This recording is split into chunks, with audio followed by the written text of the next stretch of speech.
Welcome to the second episode of our Sleepaway series, everyone. This episode, we finish up our character creation as well as fleshing out our camp a bit more. But before we get to the episode, here's what to expect in our call to action. Yep. After the show, Amelia has a reminder about her guest spot on the Mad Dungeon podcast. I've got word that there is some Starwhal Odyssey of the Lucky Finn content out in the wild. And there's the usual podcast sign-offs and patron thank yous, as well as a new review. Definitely stay tuned for that. We love reviews. Before we get to the show, we wanted to just thank all of our patrons for your support. Your contributions helped get a new mic for Ryan, which he's very excited about. And if you ask him about it, he will tell you all kinds of things about it. And it'll sound fantastic It'll be great. It'll be great. As well as pay for the services that we use to make this podcast. So Zoom, Dropbox, our websites, all kinds of stuff like that. Yep. Yeah. And we really, really do appreciate your assistance. For now, please enjoy the show, everyone.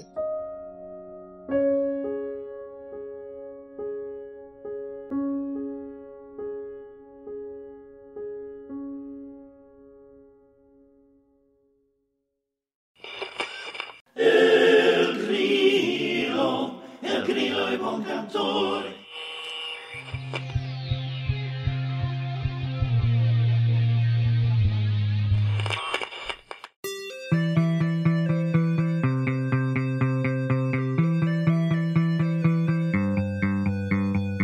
Last time on Character Creation Cast, we created a well-funded LARP summer camp together, complete with a kissing grove, stargazing field, and a performance stage. Nicole was creating a lifeguard named Baron. Amelia was creating a crafter named Soliloquy. And I was creating a song leader named Margaret James Smith. We're picking up right where we left off last time. Enjoy. All right. So now we're on to looks, it looks like. Is it Margaret-James or is Yes. it just... Okay. Margaret-James Smith. Are there some little campers who call you like Margaret-James? I hope so. I sure hope so. It's just a little tiny one. Just a Margaret-James. Margaret-James. Oh, I love that camper already. That's Toby. I've decided. Oh, sweet little Toby. Yeah. Sweet Toby. That's his first year. Margaret-James. Because one of the things I do is, even though it's not part of character creation, you want to have campers to populate your camp, so everybody has to create a camper too, which is a different process. But I feel we've already got Toby. They just come up. It's amazing. Okay. So next we each have to describe our look. Yep. So my options here, my list anyway. Gleaming eyes, mismatched eyes, bright eyes, honest eyes, exhausted eyes. I think I want to go with gleaming eyes. I like that one. I like that. Yeah. What about for you, Nicole? I have watchful eyes, warm eyes, hardened eyes, or watery eyes. I think I'm going to go with watchful eyes. Ooh. I get to choose between curious eyes, thoughtful eyes, happy eyes, and gentle eyes. I went with gentle eyes. Of course you did. Of course I did. I mean, it's very good, though. All right. And then scrolling. I've got a body look as well. You Yeah, pick one of each. I'm trying to Yeah. get... They're so good, too. I know. I love everything about this. So, body look. Round body built for listening, lanky body, or uncertain body. I like body built for listening. I don't know what it means yet, but I just like it's evocative of something. Yeah. I'm going to go with, I have coiled body, lithe body, proud body, stocky body, and built like a wall. I'm really tempted by built like a wall, but I'm going to go with coiled body. Nice. And I've got delicate body, fluid body, stable body, slow moving body, and body built for strong hugs. That's the one you're going to pick. Mhm. That is the one I picked. That's a good one, too. Oh, Ryan, bless you. I was like, when I suggest this, I'm like, Ryan's going to be a song leader. And I kind of knew some of it already. Mm-hmm. Mm-hmm. Mm-hmm. It's very good, though. It's very good. Yeah, never change, Ryan. No. I know. Describe your gender. I love these. I know, they're so great. Yeah, I think we talked about these with Jay when we did Yuseba's Bed and Breakfast. We Yeah. talked about like some of the gender options that were in Sleepaway too. They're the best. Priestess Femme, Grassland, a turtle, a cloud over the sun, a particular color, tree kisser. I'm obviously going to go with Priestess Femme. Yeah, I was figuring. I think that's, That's a good one. like, I don't know what else I would, For the lifeguard, I have Nice Boy, Wonder Woman, a Savior and a Saint, Eagle, Castle, Lighthouse in the Darkness, and Relatable. Oh, I think I'm going to go with Lighthouse in the Darkness. I like that one. Yeah. And I think I'm leaning towards they, them pronouns. Or, you know what, though? There is an amazing list of pronouns in this book on page 19. So it's not just like, there's a bunch of neo-pronouns in there, too. And it's very good. Oh, that's wonderful. Yeah. So like he, him, his, she, her, hers, they, them, theirs, a, em, air, they, them, there, j, jem, jers, they, fair, fairs, star, stars. And then like combinations or whatever. I also like adding in the one from April, the creator of Thirsty Sword Lesbians, about gay gem. That's a good one. But yes, there's a wonderful list of pronouns, which we will probably need for other characters. But I think Baron is going to be a they, them. Very cool. All right. For my gender, I can choose between Blackberry Blossom, June Apple, Freight Train, Crawdad, Wagon Wheel, Quite Early Morning, and Blowing in the Wind. These are also good. Mm-hmm. Yeah, this is the one that I'm like, I don't know which way you're leaning. Not Freight Feel Train. like June Apple, but June Apple's good. Quiet Early Morning, too. yeah. I'm going to go with Blackberry Blossom.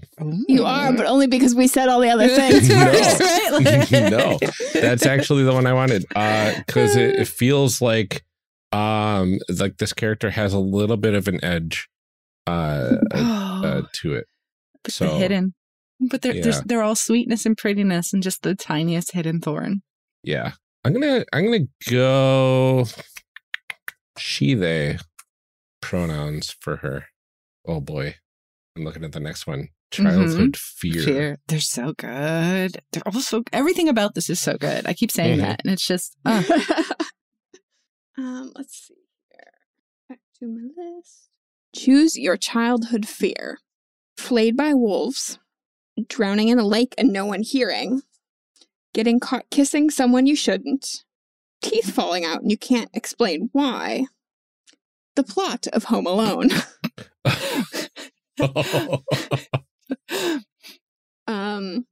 See here. I'm gonna go with drowning in the lake and no one hearing. That sounds good. terrifying. Hey, right? Sounds awful. Yeah. I do frequently as a person have nightmares that my teeth are falling out, but I think that's actually pretty common. Yeah. That's good, though. I like that it ties together because, like, I'm looking forward to, like, our questions we ask each other, too. Yeah. So it's so good. Ooh. Yeah. I just feel like drowning in the lake and then there being a lifeguard seems like it's going to be fun. Yeah. Oh, yeah. Yeah. These characters, I'm looking forward to tangling our characters together so much. Yes. So, choose your childhood fear for the lifeguard. Wolves that kidnap your friends. Diseases undetected until it's too late. Being excluded. Small insects that live in your ears. A current too fast to outswim. Yeah.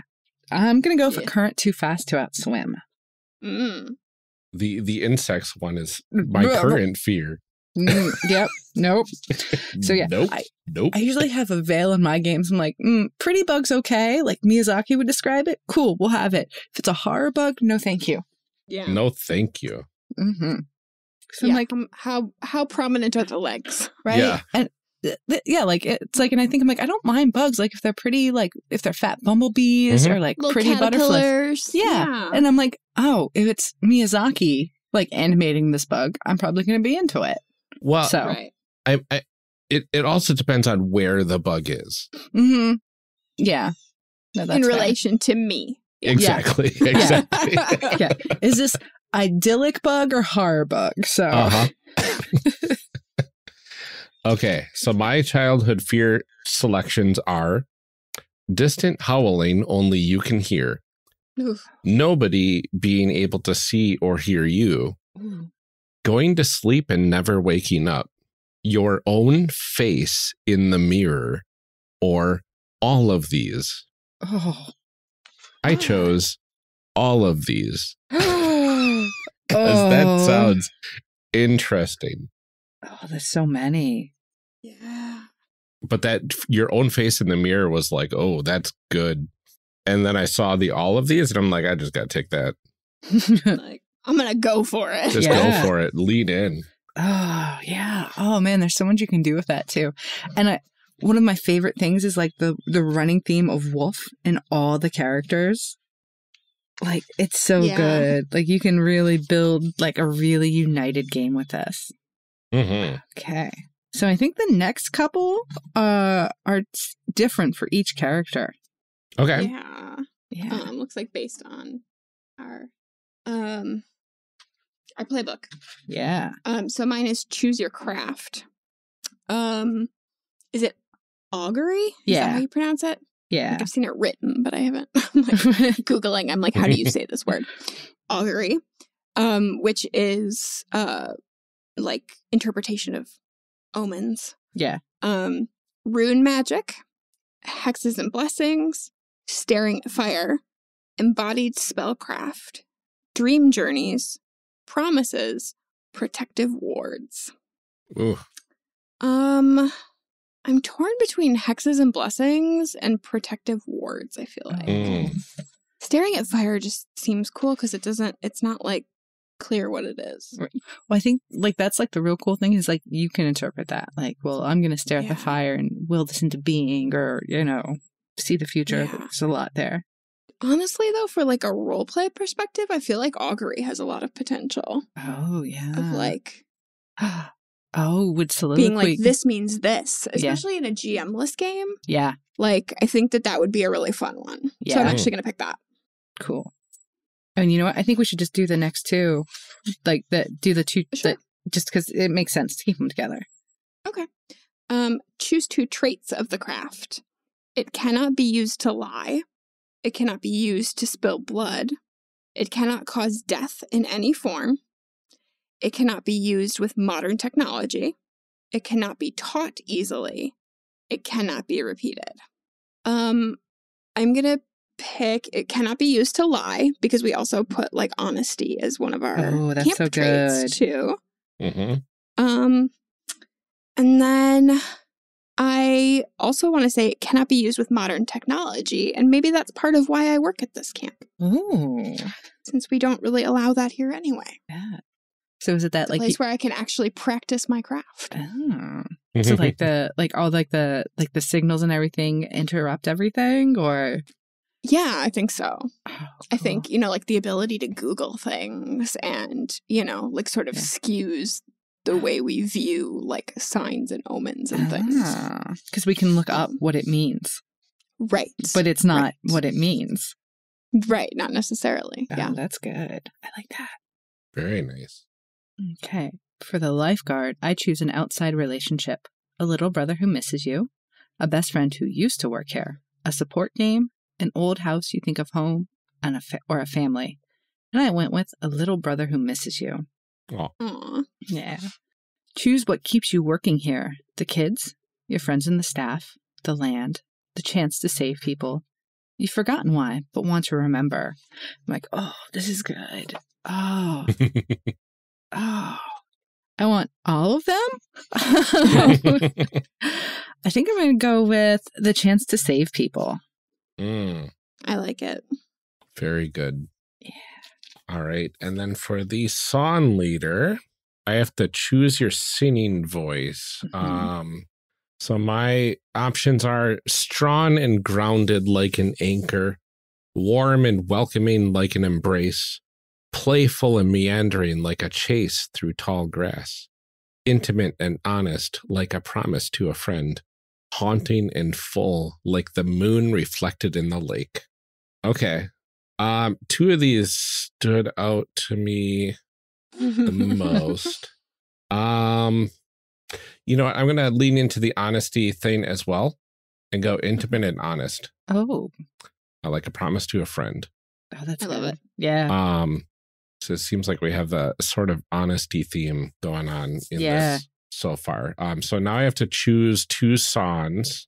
And my options are group song no outside force could ever interrupt, story song campers always listen to in quiet rapt focus, hiking song that always gives the tired and weak a boost of energy, traditional song that provides insight into the camp's history, or a cyclical song that always brings the camp dog running.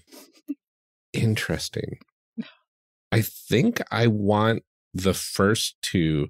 So a group song no outside force could ever interrupt, and a story song campers always listen to in quiet rapt focus. Those are so good. Like that, like especially like because you know we have to fight the lindworm. So Yeah. you know that's so like wow. Yeah. Oh, it's so good. Yeah, I like this a lot. Yeah. Oh gosh, I love these characters already. I'm so excited for the next part. The next part's my absolute favorite. Oh, wonderful. Yeah. This is where we start like complicating it. Oh, it's so good. Yeah. All right. So it says ask two in total to other players. So we've got two other players for each of our perspectives. So that seems good. Pretty neat. Good. Yeah. Let's see here. So I want to read all the questions just so that people listening can see what the options are here, even though we're only going to ask two of them. Why do I keep falling in love with you? How did you rescue me? Why did you abandon the craft? Oh, they're so good. Oh, yeah. So do I just like throw these out and whoever wants to answer them can, or it's up am to I you. asking specifically? You know what? I do want to point out that I might read my questions first because this might direct you a little. Okay. Because mine are, how did I metamorphically save you from drowning? Are you still in love with me? When's the last time we fought? And I'm going to say this right now. I'm going to go with those top two first. So, Okay. Yeah. Okay. I'll throw my questions out there as well, just for the sake of completion. Why did we grow apart all those years ago? What song best represents our relationship? And what have you said to me but never to anyone else? They're so good. Oh my gosh. Goodness. Mm. Okay. So what are you thinking, Amelia? I want to ask, why did you abandon the craft? Who are you asking that of? I want to ask you, Nicole. Okay. Oh, I have to think about this. Because I feel like Ryan's like song leader has like a little bit of like sort of like magical quality to it. Right. But I feel like yours is more like of a practical kind of. Yeah. Yeah. I'm very much into like the protecting people, and it's augury, right? Yeah. And it can't be used to lie. And what was the second one? It cannot be used with modern technology. Oh gosh. I lied. I lied about something. You know, like it's like I don't know if it was to save someone or to hurt someone, but I lied about something, and the craft stopped working, and I didn't think I could use it to save people either. So I was like, this isn't good. I don't like it. Like it's yeah. Interesting. Okay. And then Ryan, I'm going to ask you, Margaret James, how did you rescue me? Gosh, what? Like, did you maybe get lost at some point? perhaps, in the woods. And like you heard my singing. Yes. And that led you back? Yeah, no, that works. Oh. That works. But- I was looking at my childhood fear of drowning in a lake and no one hearing and trying to see if there's a way that we could connect those. Were you because the lake, when we get to it, the lake is not a good force. Like, was the lake like calling you in and you were wandering towards the lake? And you heard Margaret James like singing. Yeah. I like that. I kind of like that. I like that. You were just in a daze walking towards this lake, and then like it's those lake sirens. Yeah, you hear me singing, and then you kind of wake out of it, and you're like waist deep in the water. Oh, yeah. I like that. That's good. I love that. That's so good. I also, just real quick before anybody else goes into their questions, I do want to read the tips here as we go through too, which I like the tips for role playing here, I think. Act like you know more about what's going on than you do. Remember that the magic is subtle, not loud, and most believe it doesn't exist. Make your character fallible and relatable. I love it. It's so good. Okay. I think I'm going to ask Baron, I was going to ask Soliloquy, how did I save you from metamorphically drowning? Ooh. I think because, like, we've established that you abandoned the craft at some point. That means that you are aware of it and, like, you do know it exists. Yeah. I'm going to say that you saved me from metaphorically drowning by, like it got to a point where I was, like, trying to read everything as an omen of something, to the point where, like, I felt like I couldn't just, like, nothing meant anything what it meant, you know? And that you were at some point like, okay, you need to chill. Like, this, you know, like the fact that it's raining just means there's water in the air. Yeah. Like, this means that the water cycle is working. It doesn't, you know? They ran out of blue napkins and they moved on to the yellow. That's it. That's just what they grabbed at the store. Right. Sometimes it's just what you see in front of you. Right? Yeah. Pasta was on sale this week. It's fine. Yeah. Yeah. I feel like it was at a point where it was like starting to get obsessive and, you know, like anxious and all that kind of stuff. And you were like, okay, take a breath. I like that. And Soliloquy is she, her? Yeah, I think so. Okay. And then to Margaret James, are you still in love with me? Oh, what a good leading question. Right. I'm going to say that feeling never went away. And I like answering it that way because it doesn't tell that we're still together or if we were ever together or whatever. Right. Like, it's just, is it a will they, won't they? Is it like, you know, we keep going, breaking apart and coming back together? Is it something's keeping us apart? Oh, it's so good. I wonder if we'll find out with when we get to our fanfic. Yeah. Oh, that too. Yeah. I do like that a lot. So what are the tips on yours then? I was just going to read them. Make strong choices to not help people when you should, or vice versa. Oh. Right. Keep coming back around, even if you should leave. Make your character fallible and relatable. Oh, it's so good. Oh, those are so good. Right? I love that it encourages you to, like, make choices that are almost, like, contrary to your playbook. Right? I love that. Ugh. That's so good. They're so good. Okay. So let's see. I was thinking about leaning into my last two questions because I didn't want to grow apart from anybody, like, explicitly in the past. So what song best represents our relationship?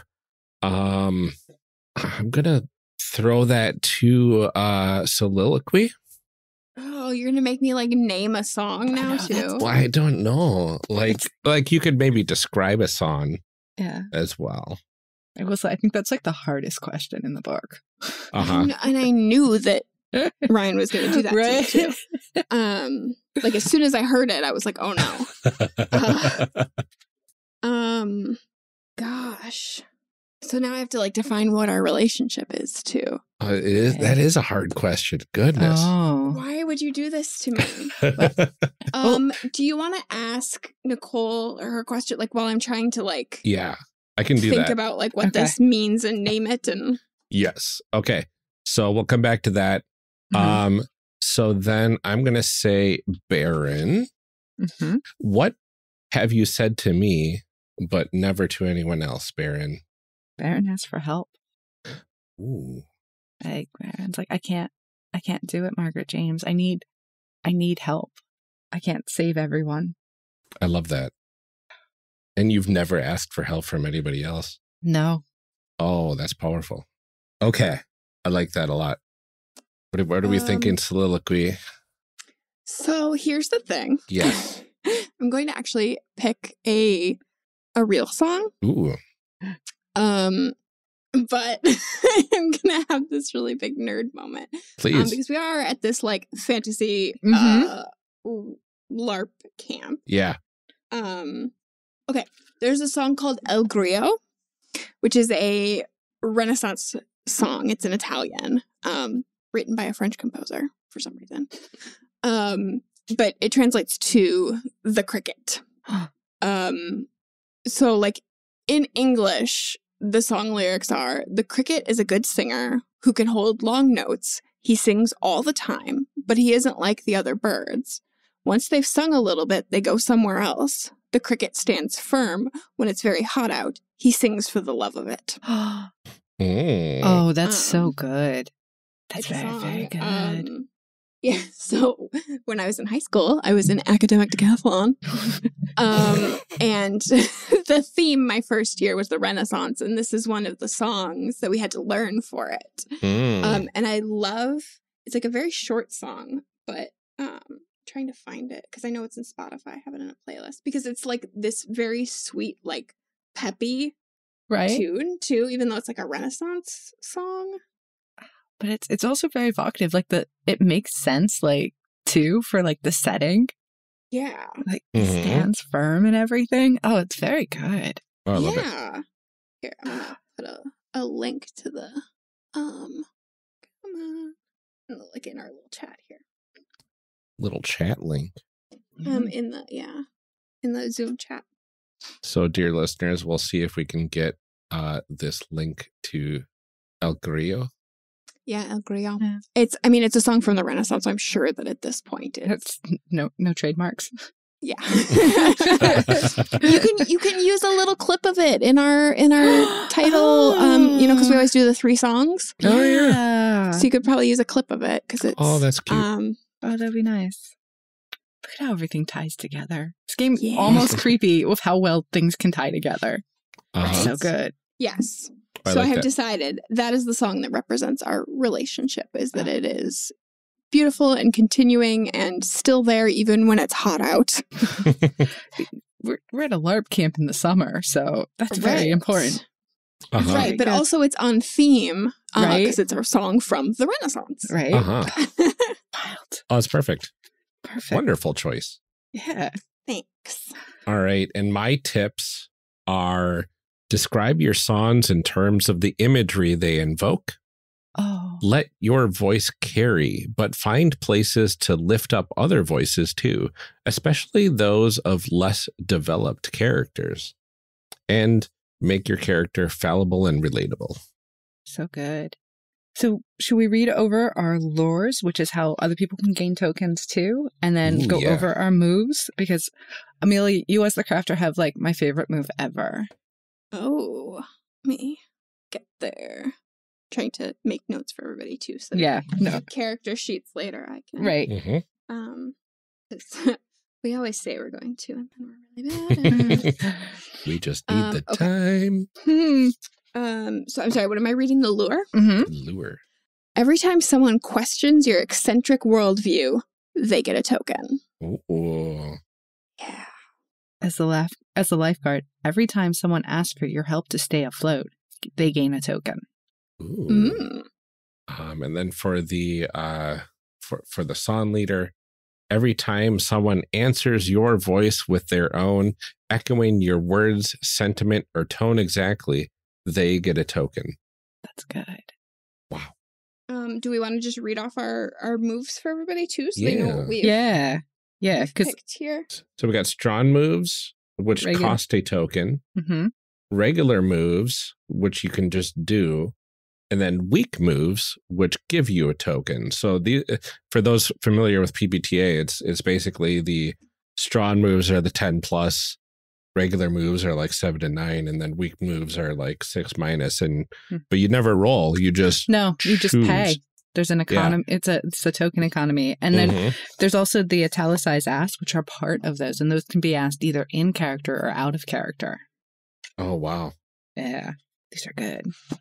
Okay, so my strong moves that cost a token: get out of harm's way, have a conversation defined by pure honesty, which again I really love given our camp theme. Mhm. I like that we're really embracing that. Remember or find something dreadfully important. Perform a spellcrafting ritual.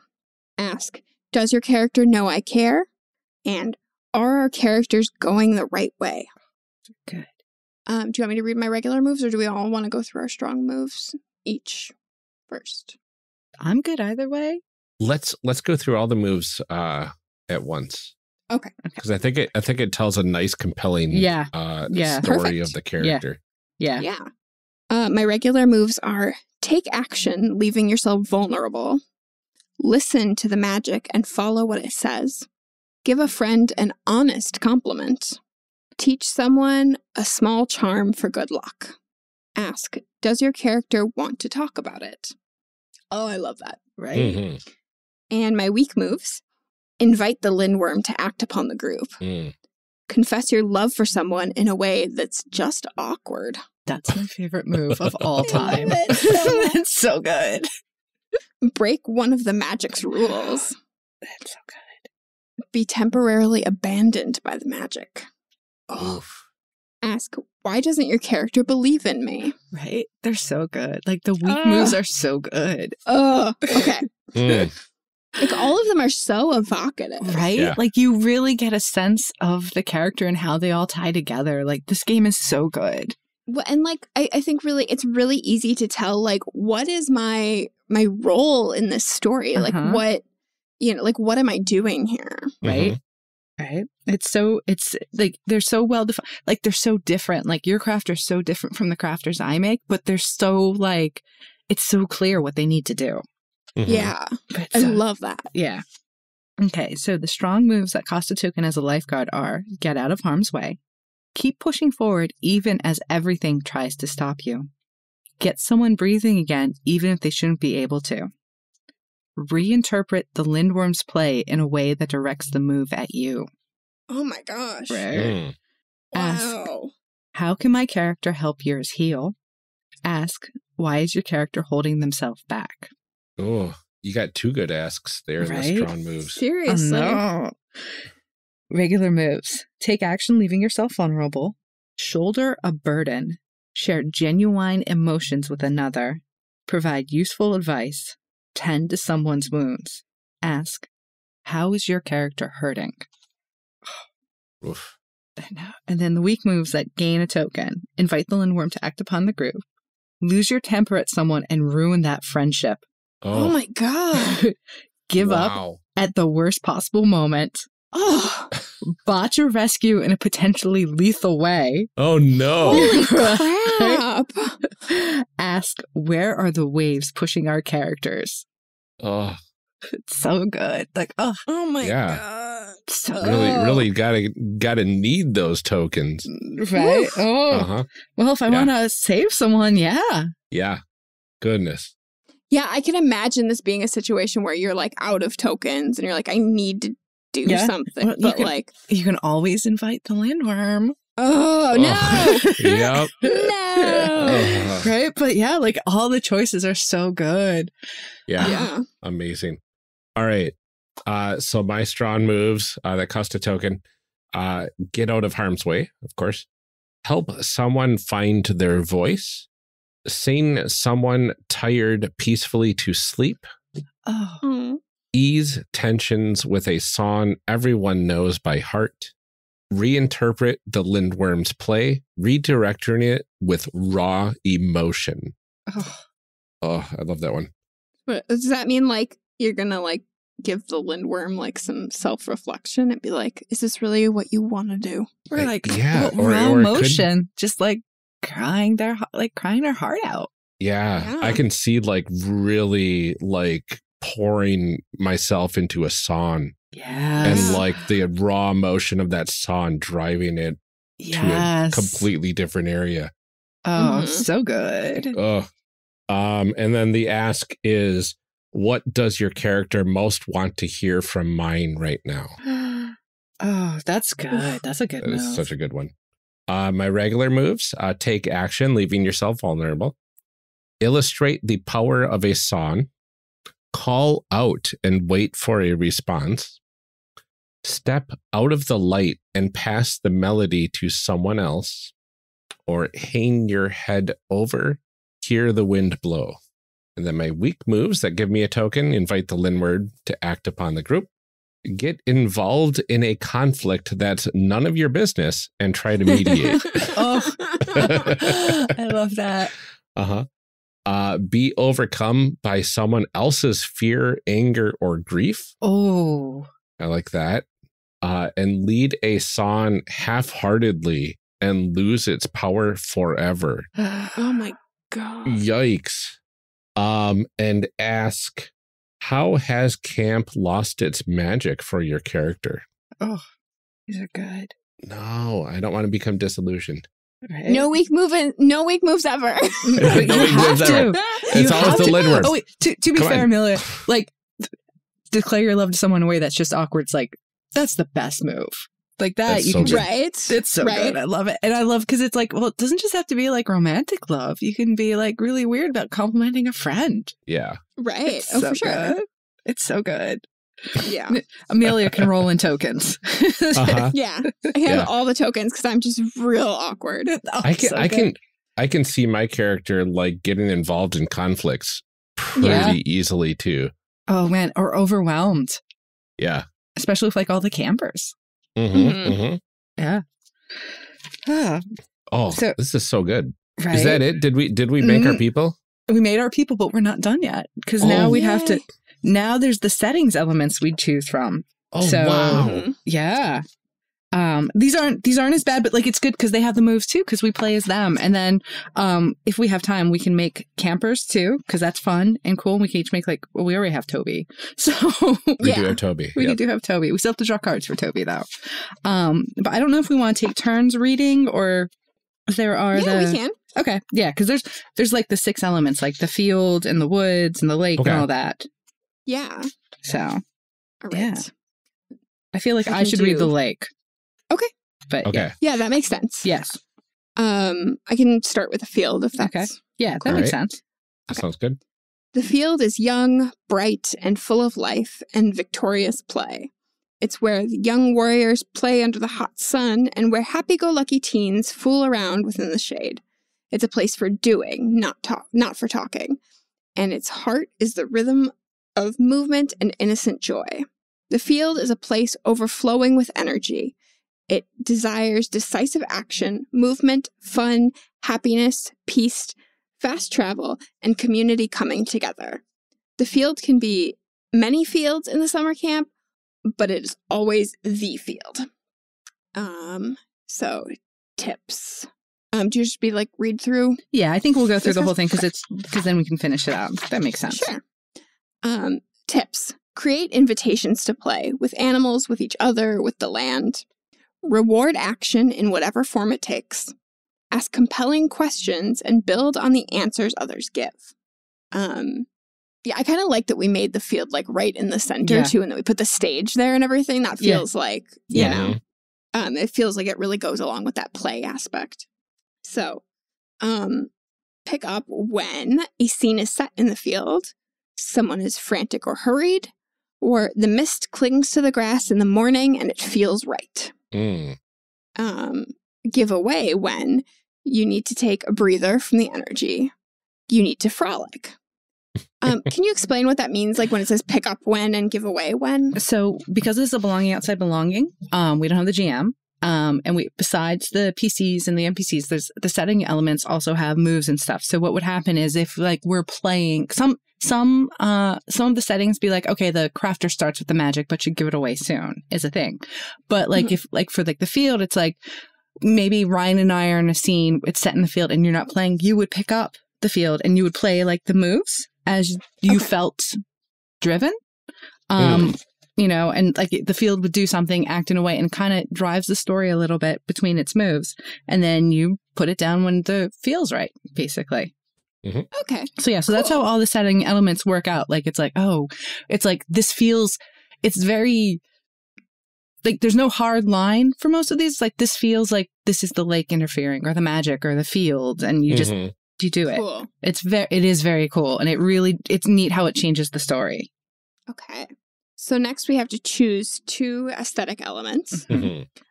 Tall grass, freshly mowed, vibrant, mist-covered, teeming with life, well-trodden, untouched, damp, dewy, exuberant, or clearly loved.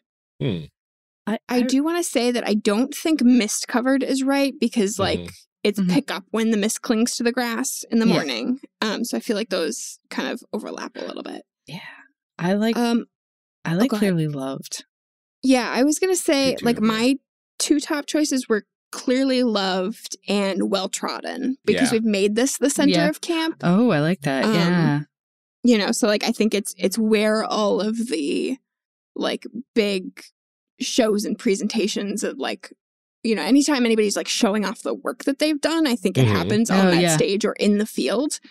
And so I think it well trodden and clearly loved. It's also probably the practice yards. Yeah. Like, you know, all those scenes that are in the castle, as in there's like always the scenes of the guards like sword fighting or something like that are just like practicing their sword play. I feel like the field is used for like drills and stuff like that, working on your form. Yeah. And like I said, I think when we have like the final, you know, like when parents come to pick up the kids and we do the final thing at the end, like that's where we put the maypole and, you know, that kind of stuff too. So like well-trodden and clearly loved is very good. I love it. All right. And these moves. Yes. Okay. So the moves. I'm going to interrupt real quick. So setting elements do not need tokens. They can do any of their moves whenever. They don't gain or set tokens. They just can do them. Cool. All right. So the field moves provide insight and fresh eyes on another setting element, invite a moment of healthy communication, resolve tensions through play, cause injury without meaning to, create an item that will help, create a staff minor character, provide another setting element's desire. After every move, ask, what do you do? I like that. Yeah. Like the field's like happiness and helpfulness. And it's like, oh, this is tough. Oh, we'll go play a game of tag. It's like, oh, this is getting tough. I'm like, oh, I know, the campers go play tag in the field. And I like that a lot. Yeah. All right. I can read the woods. Okay. Cool. All right. The woods are an old place, far older than the camp, and filled with the aching pain only acquired from generations of trauma. The woods are dedicated to revealing, opening, and inspiring, but are also apathetic and filled with the weight of its own memories. If you treat the woods with respect, it might respect you. Live within the woods, and you'll become one of its own. The woods are a mournful place. It desires to be left alone, to bring together, to heal, to talk, to reveal, and to live independent of cruelty and misunderstanding. If there is a ropes keeper, use their answers for information here, which there's not. Otherwise, answer those sections and write them down yourself.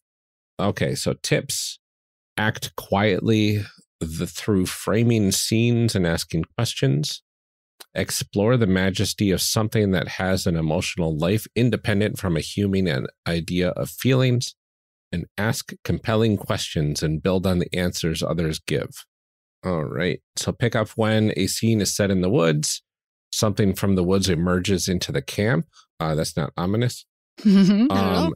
And the air is thick and misty and it feels right. Give away when the woods feel incomprehensible, deeply unsafe, or exhaustingly mundane to you. All right. And then I flipped to the Rope Keeper for the impact because they would get to choose them, but since we don't have one, choose the wood's impact.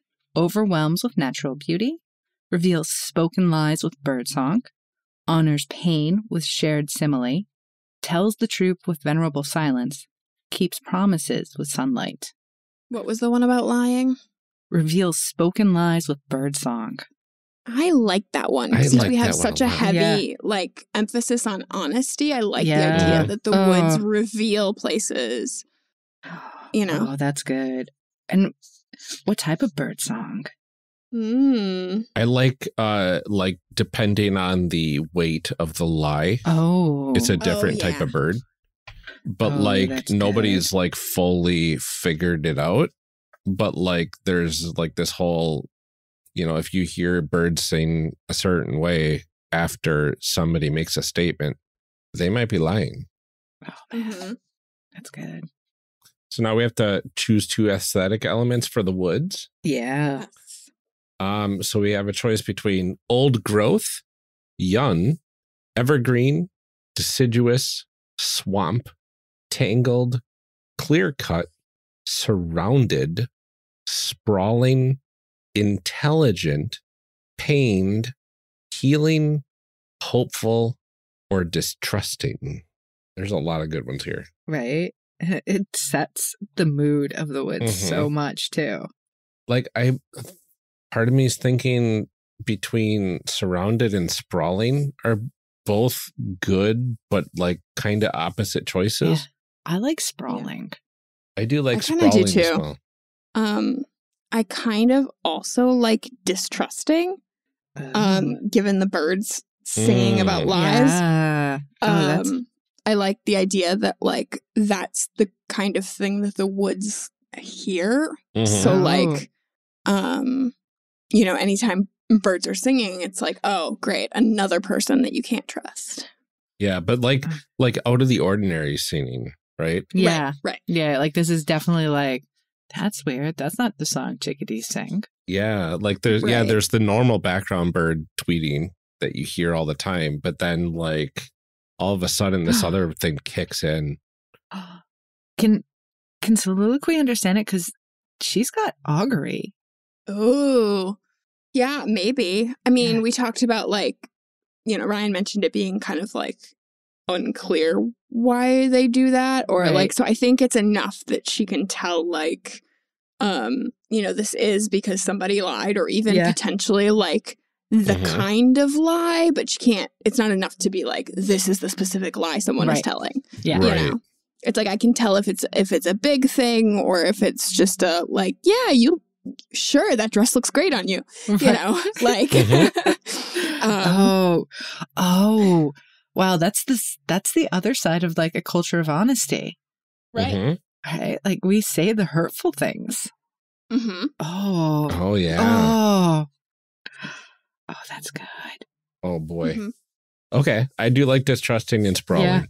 Yeah, I do too. That is a good combo. And then for the moves for the woods, perform your impact as written by the Ropes Keeper.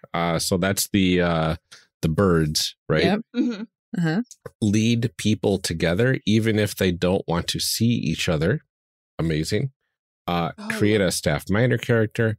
Reveal a new secret that must be grappled with. Or express the wood's pain, and then after every move, ask what you do. What do you do? Good. Oh, that's so good. Yeah. Reveal a new secret that must be grappled with. Like that goes so well with the birds singing when someone lies. And the culture of honesty and everything. Oh, it's so good. Yeah, we really leaned into the honesty thing. Right? I love it so much. Oh, yeah. I have the lake. The lake is where secrets go to die. When it is present in the story, it seems to cover up and distort truth by swallowing it under the waves. Although the lake is not an agent of the lindworm, it can often work in the lindworm's favor, hiding its influence and putting others in danger. The lake is a hungry place. It desires to conceal, to feed on secrets, to smother, to kill, to grow beyond its banks, to seduce, to lure, and to keep the truth hidden beneath its waves. Anyone can start the lake except for the lifeguard. The lifeguard never ends up with the lake unless it makes perfect sense. Tips. Create good reasons for someone to either literally or metamorphically enter the lake. Be filled with the alien beyond what is expected. Ask compelling questions and build on the answers others give. Pick up when a scene is set in or by the lake. The lake has wisdom or false wisdom it must offer the camp. The air is murky, misty, and it feels right. Give away when your character needs to keep a secret. The lake feels too dark and too exhausting to bear. And then choose 2 aesthetic elements: shining, vast, rippling, misty, forbidden, muddy, algae-filled, plentiful, deceiving, reflective, revealing, and hungry. I kind of like reflective and deceiving. Yeah. I like both of those as well. It goes against the honesty and it gives like false visions and stuff. Mm-hmm. Like deceiving, like we already have an example of soliloquy getting drawn to the lake in a daze. Yeah. So that makes perfect sense. Yeah. And then reflective. I do like the reflective, like the eeriness of still water. Yeah. And it's a distorted reflection too. It's not a true reflection. Mm-hmm. Yeah. Okay. I'll write that down. That's very good. I'm going to be so sad to not play this game. I know. Every time. Every time. Welcome to our world. Ryan won't let me say it in an actual recording that makes it out, but I always say that this is the foreplay of role-playing games. It's just... It is. It's all... It never goes anywhere. The fanfic part is going to be good. We'll do that. We'll get into that. Yeah, that is the consolation prize we gave ourselves. Yep. So the moves of the lake: work to keep a secret from being revealed, push people apart through coincidence or geography, fabricate a falsehood, create a staff minor character, feed the waves. After every move, ask, what do you do? And I like that when you create a character from like one of the settings elements, they're kind of like, you want them to kind of act accordingly to those elements too. Yeah. So like a character created by the field is different from one created by the lake. Mm-hmm. Yeah. Oh, it's so good. Oh, man. Yeah. Incredible. The lake's so good and so bad. Oh. Should I do the campers? Yep, the campers setting element. Oh, and then we can, maybe we'll each build a character real quick from it. Yeah. Mm-hmm. The campers are a diverse body of fools, friends, and toadies who love nothing more than to get up to terrible mischief and vex your existence. And you love every single one of them oh so much. The campers are young and full of confusion, but are also always capable of more than you'd expect. The campers are capable of helping you and each other, but can never understand the stakes of the Lindworm.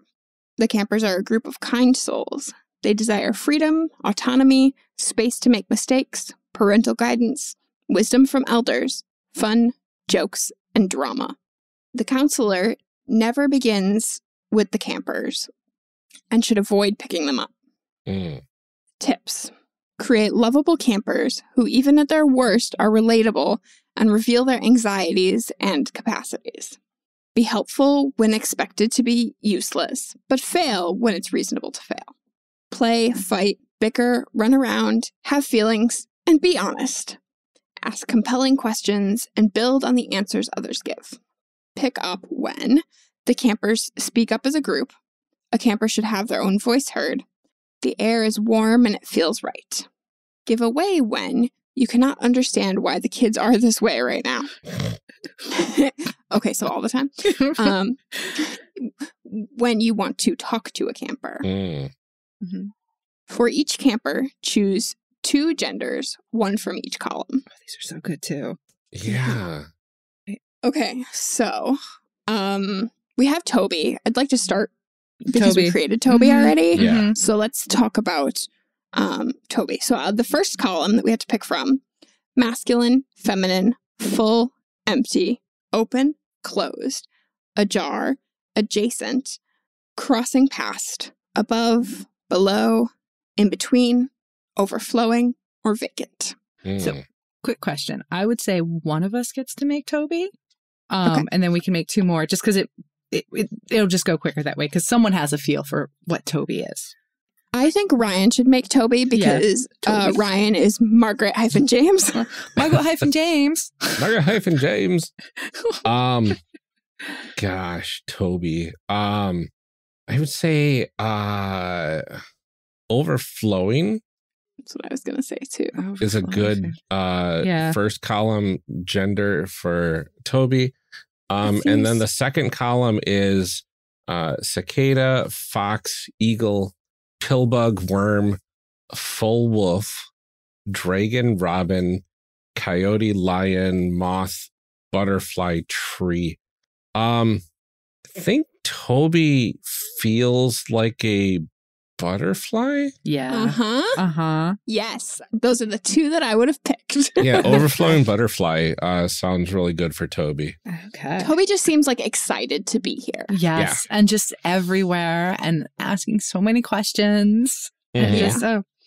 And now I would skip ahead. So on page 69, there's the character Sparks by Kazumi Chin, which is really cool. So it's like it's based on tarot or like a playing card. And what I usually do is draw 3 cards and pick 2 that make the most sense. But I think for ease, we'll just do 1. And do you mind if I just draw? And if it doesn't, if it doesn't make sense, we'll draw again because Toby's our character and we do what we want. Sure. I got the 4 of spades. This doesn't make sense. They are introverted and they spend time alone. That's No. 9 of hearts. Okay. 9 of hearts is excited and their move is to fixate on a single desire. Yes. Yeah. That feels right. They excited. And then like if they needed to, like if we want to be like, oh gosh, what would Toby do right now? They just fixate on a single desire. Mm-hmm. And if you want, we can do this either way. We can draw a spark first and then decide the character, or design the character and then draw the spark.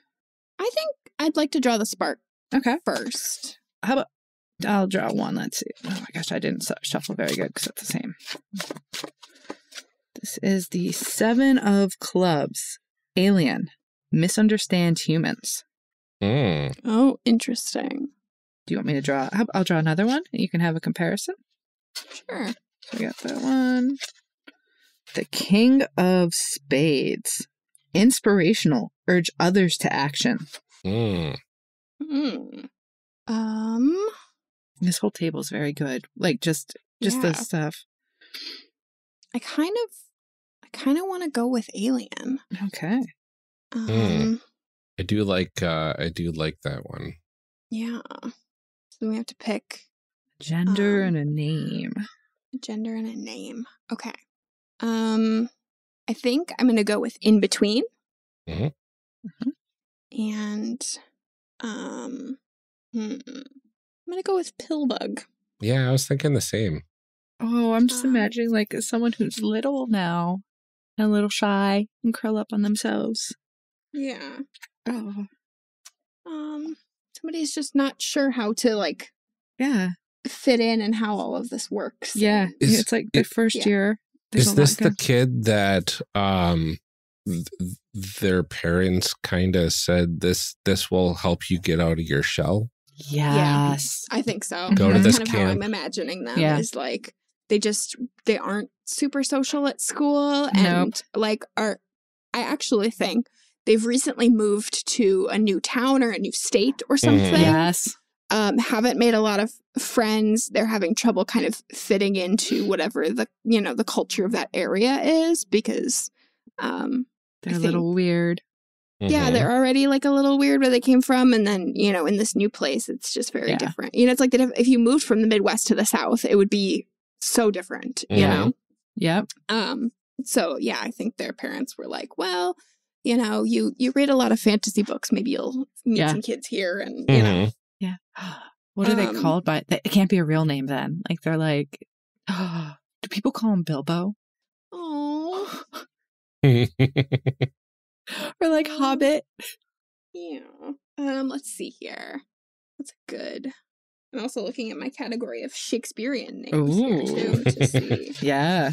And honestly, I kind of like Oberon. Oh. Mm, And they're in the Oberon bunk. Yes. Oh, yeah. I like that. That's very good. Oh, I love them. Okay. Okay. So that's Oberon. I really want like a really into it theater kid. Yeah. So, I just drew the 6 of diamonds from my character, and it's mystical. Lead others in ritual. Mm. I think, I think this character will be that, because that's they're very into like the whole theme of the theater and invoking. I'm gonna go with full dragon. Oh yeah. Life's dream is to play the lead in Midsummer Night's Dream. They keep coming up with more and more elaborate ways for like the 3 witches to do stuff. Yep. Would you say full dragon? Yeah. Yeah. I can see that this is the person that everybody comes to if they're stuck on their character. And they just Phae, they use Phae fair pronouns. All right. Phae fair. Phae just, and Phae is known as, they keep changing their name. So it's like right now they're Circe, they're going to be Hecate. They just keep, like, Phae names themselves after witches. It's the witch of the week. Exactly. And they won't answer to anything else. No. Like, if you don't know what the name of the week, like, you can call them whatever from last week and they won't turn around. Yeah. Phae was real mad the week someone called them Phae Sabrina. Yeah. I can see that this person is very like method. Yes. Oh, for sure. Extremely. Phae's a little bit older too. They're like 13. So right in that real witchy phase.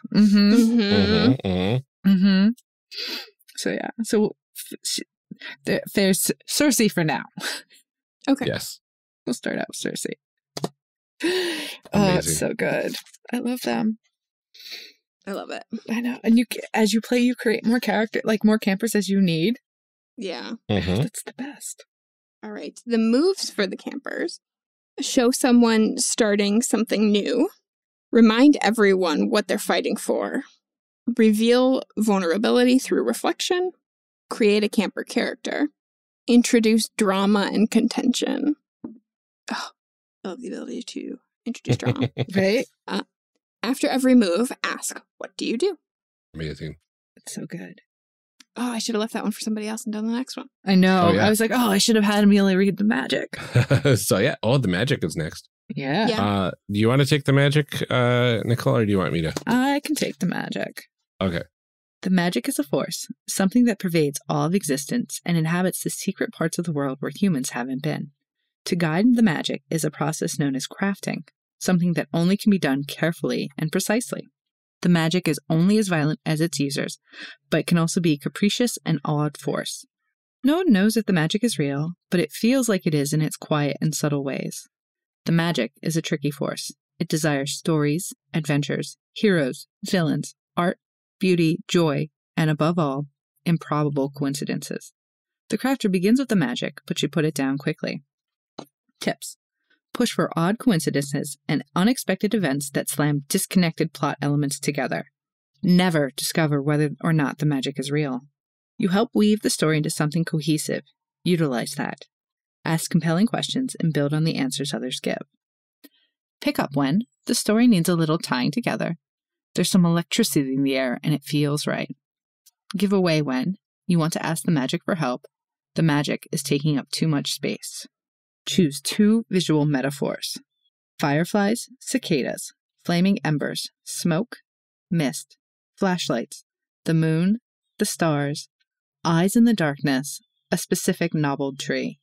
So good. I feel like every time Soliloquy uses the magic, you'd see it. Or when the magic acts, you see this. Mm-hmm. Oh, That's so good.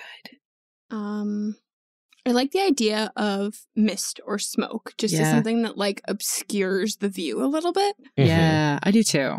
For this, I think I like mist more than smoke. Yeah, I do too. Yeah. I like the foreboding of eyes in the darkness. Like I get like a visceral, like heebie-jeebies feel to that, but like I don't know if I want that as part of the magic. What about the stars then? Yeah, because then it's just lights in the darkness. Yeah, I like the stars, especially something given like astrology and something like that as a way to like kind of predict. Oh, you know? Yeah. I just think that goes with the augury. Is that sometimes like your visions is like the magic shows you like astrological patterns? Yeah. I like that. I think that makes sense. That's good. Plus we've got the stargazing hill. Yeah. It's true. Oh, it all comes back together. That's so good. Moves. Act through something unaware. Provide unexpected tools. Create a villain minor character. Ooh. Create a savior minor character. Provide a moment of impossibility when needed most. After every move, ask, what do you do? So good. Yeah. It's so good. In my game, we create a villain minor character for my character to kiss. Oh, correct. Of course. That's the correct way to play. Right? So good. That's just how games work. Right? And I have this power. I picked up the magic. I made the character I wanted to create, and it did. Exactly. Great. This game's so powerful. It looks like we have one last setting element. Yeah. The strangeness. The strangeness are the old creatures of the world who arrived to this barren earth long before we did, and carry with them the rats and pests and squirming pieces of faraway lands. They have blood on their hands, but they do not allow it to faze them, preferring instead to dwell on what could have been. The strangeness knows about things they shouldn't, and have many secrets and truths to offer if you'll listen. Sometimes the strangeness is just a possum that keeps walking after getting hit by a car. Sometimes it is an entire commune beneath the hills with their own laws and a god made of broken concrete. They are not the lindworm, but perhaps they can help. Read the act instructions for whether or not the strangeness should be in play, or if there's something more explicit, such as a strange setting element found later in this book. Interesting. All right. So tips. Be subtle at first. So subtle that people don't realize you're playing as the strangeness. Oh, that's wild.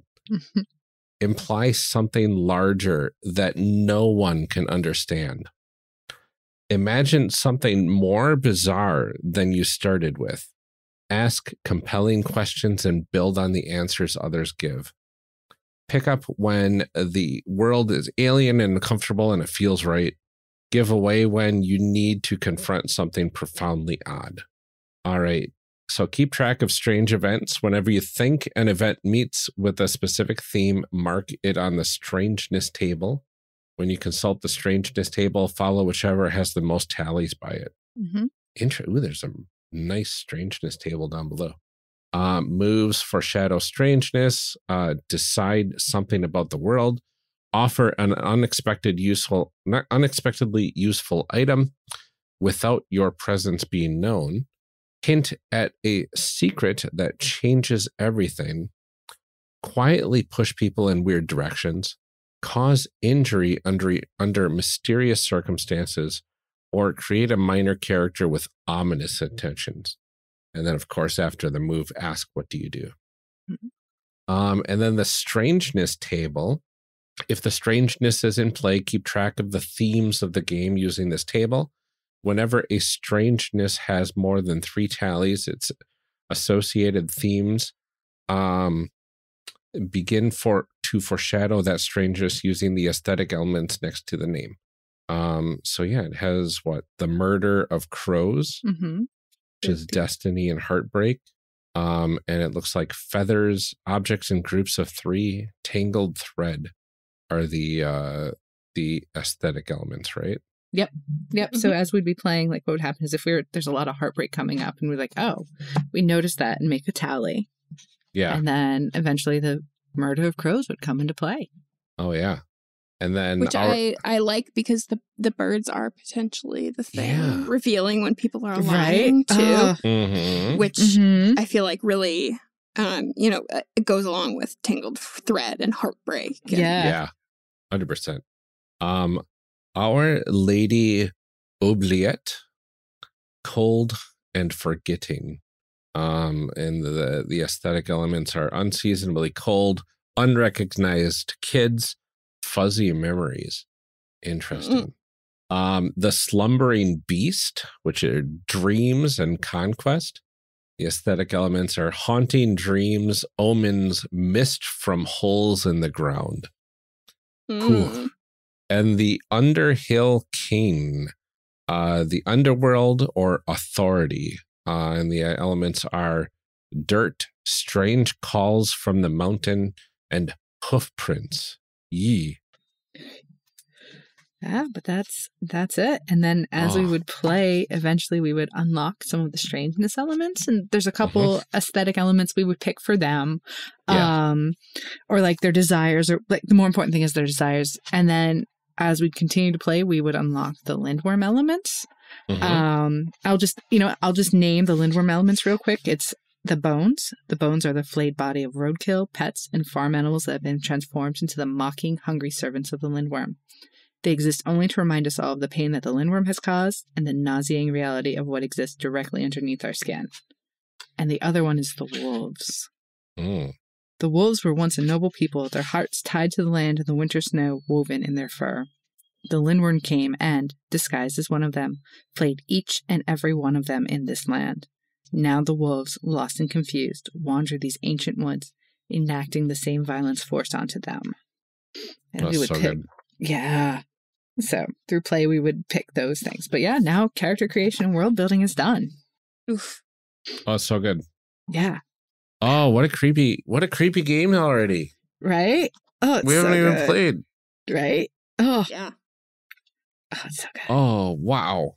It feels. Oh man. And then characters can die and come back as a different character. Oh, wow. Yeah. Well, that was world building and character creation for Sleepaway. Amazing. This is so good. Dang. All right. Okay. Well, I just had a moment of silence for everything that just happened here. I know. Oh my goodness. Nicole, thank you so much for joining us for our Sleepaway character creation episodes. This was I don't know another word for it. Very, very appropriate for post-Halloween, pre-Christmas. Right. Yeah. Yeah, exactly what you think of for Thanksgiving, Uh-huh. Yeah. I am thankful I am not at this summer camp right now. Yeah. Yeah. Right. The summer court. Yeah. Mm-hmm. Nicole, do you want to remind people where they can find you online? Sure. You can listen to me on the Misfits of Space podcast, where I play Leto Akutan. This current series, I can sometimes be found on the Redacted Files or on the sporadically released Jack, Sam, and Mama with my two kids. You can also follow me on Twitter. I'm saying that for right now. I post things that make me happy.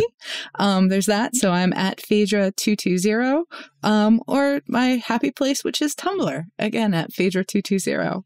Yeah. Wonderful. Well, thank you again, Nicole, and thank you to everybody for listening. Please join us on the next episode for our discussion block.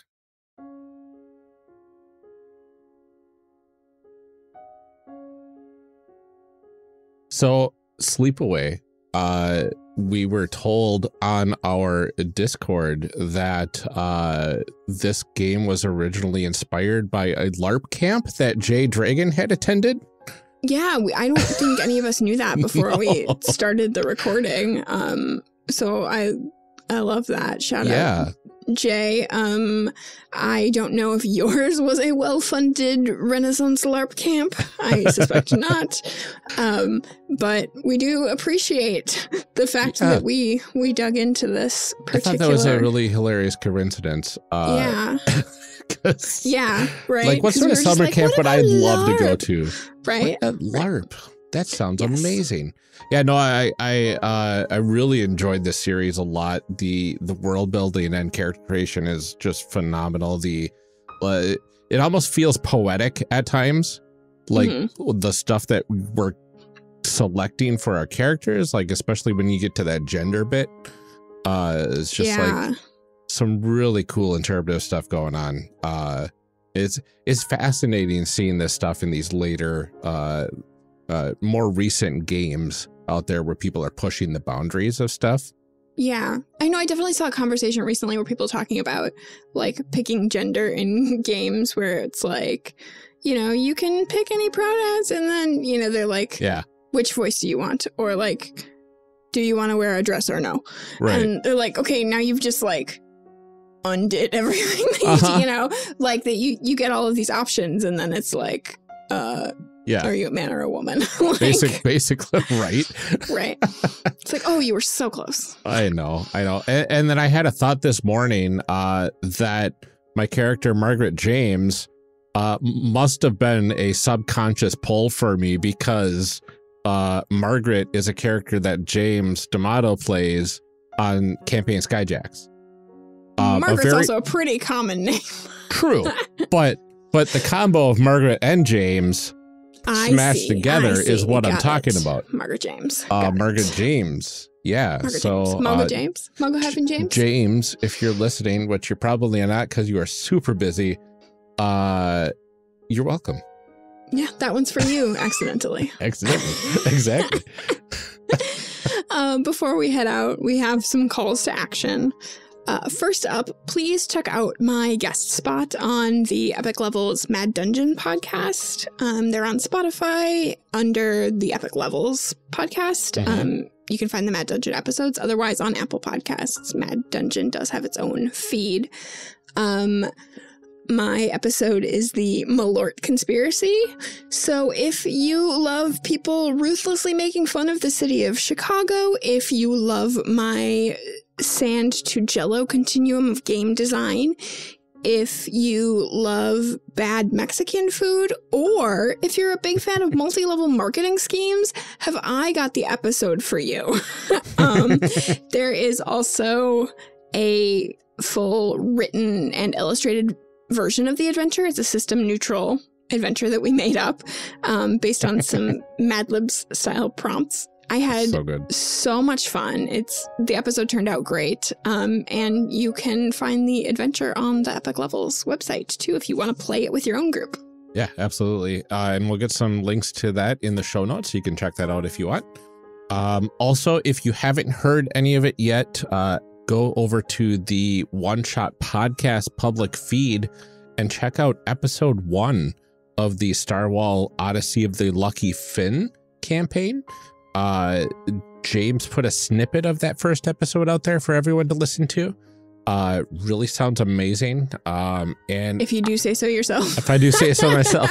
No, I listened back just a couple days ago and I'm like, this is good. This is good stuff. Wow, this Ryan guy's really got it. I know. Good source material too. Yes, obviously. Honestly. The next few episodes are a little bad audio quality because they had to go and record somewhere else outside of the studio. Gotcha. But aside from that, it's top notch. You've got Allie, Drew, James, and Mel being just such great performers. And you'll be able to hear everything else from this show on the One Shot Secret Archive, which is the $5 and up level of the One Shot Network Patreon, which we're all technically a part of as well. Yes. Speaking of Patreon, now is a great time to check out our Patreon. We know that money can be a bit tight, especially as we get toward the holiday season. Fully understand. So we've been doing a little extra lately for our patrons of the show. Even at the $1 level, So for just $1 a month, you get access to all of the bonus outtakes from our episodes that don't fit in our regular episodes because we're trying to keep them at a reasonable length. And you will also get access to special chit-chat episodes where Ryan and I chat about life before we start recording. We always kind of chit-chat about stuff, and we decided to start recording the actual conversations. They've been a lot of fun. It's a great way to get to know us better, and you'll be getting those pretty much every week. Yeah. At the $5 level and higher, we'll be giving everyone an ad-free feed, early release episodes, and bonus episodes where we learn about other games, mostly micro games at this point. And we do that through our lens of character creation, same as always, but also a little bit of actual play. Yeah. You need to become a $5 patron to hear us actually play the characters that we make. You can check all of that out at patreon.com/charactercreationcast. And once you do, we will thank you personally, like we are going to do for Lieutenant. Thank you for your continued support. David, aka Tigranosaurus, we appreciate your support. Thank you. Eric Bontz, many thanks to you. And we appreciate your support. Matt Newton, thank you. We appreciate the support of Shadim Cabal. Thank you so much for helping us out. And Daryl Holiday II, we're happy to have you here with us. Thank you. The Shyest Barbarian, thank you so much for your support and for all of your involvement in our Discord. I believe they were the one that told us about the LARP camp, right? Yeah, I believe so. I think so. No, Danny was. Danny was. Okay. I was like, now I'm going to be totally wrong and I'm going to feel bad about it. You're right. You're right. This part, it's fine. Benjamin Sweeney, thank you for your support. Lurkin McGinnis, you rock. Thank you so much. And we appreciate your support. Rob Fletcher, thank you. Kevin Brown, thank you for your continued support. You are wonderful.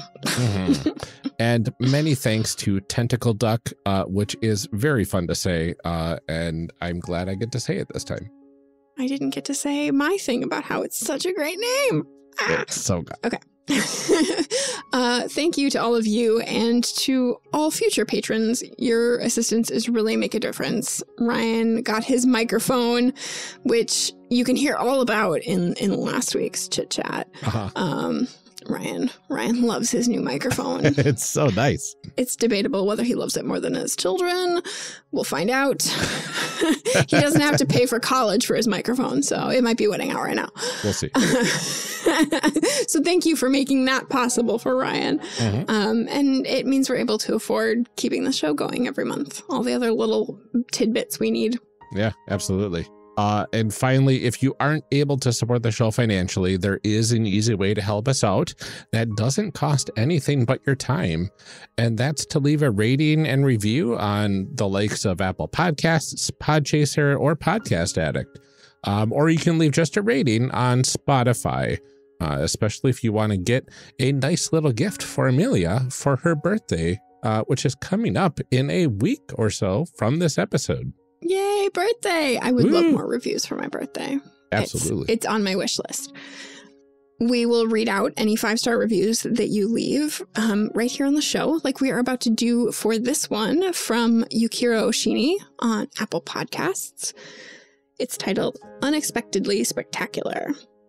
I wasn't sure if I was going to like a podcast about character creation, but these two fantastic hosts really make it utterly enthralling. The only flaw with the characters they create is that now I find myself invested in a story/game that will never happen. For the first time, I understand why people create fan fiction. I can't wait for the next bit of fan fiction fodder. Us too. We, honestly, sometimes I'm like, why we made a mistake making this podcast. We did not think it through. But now it's just part of the pain that we have to suffer for our art. Have to suffer for your art. Yeah, It's true. And this is the way we have chosen to suffer. Absolutely. And it's probably one of the better ways to do so. But thank you so much for that review. It really warmed our days when we were able to read that. So absolutely. Thank you so much. And that's it for today's episode, everybody. Join us next time for a phenomenal discussion episode with Nicole about this fantastic game. And thank you so much for joining us for this episode. Until next time, stay safe, take care of yourselves, take some relaxing breaths to loosen up those shoulders, drink some water, and keep making those amazing people. We'll see you next time.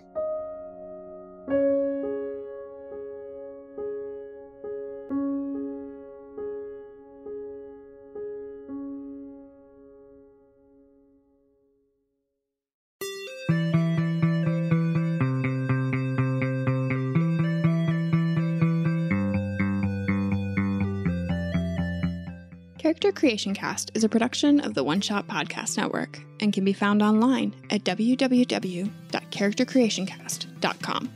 Head to the website to get more information on our hosts, this show, and even our press kit. Character Creation Cast can be found on Twitter at CreationCast or on our Discord server at discord.charactercreationcast.com. I'm one of your hosts, Amelia Antrim, and I can be found on Twitter at Ginger Reckoning or on my other podcast, Garbage of the Five Rings. Our other host, Ryan Bolter, can be found on Twitter at Lord Neptune or online at lordneptune.com. Music for this episode is used with a Creative Commons license or with permission from the podcast it originated from. Further information can be found within the show notes. Our main theme music is Hero Remix by Steve Combs and is used with a Creative Commons license. This podcast is owned by us under Creative Commons. This episode was edited by the absolutely fantastic Ryan Bolter. Further information for the game system used in today's guests can also be found in the show notes. If you'd like to support our show, find us on Patreon. Get access to bonus episodes, extra outtakes, and much, much more at patreon.com/charactercreationcast. Thanks for joining us. And remember, we find the best part of any role-playing game is character creation. So go out there and create some amazing people. We'll see you next time.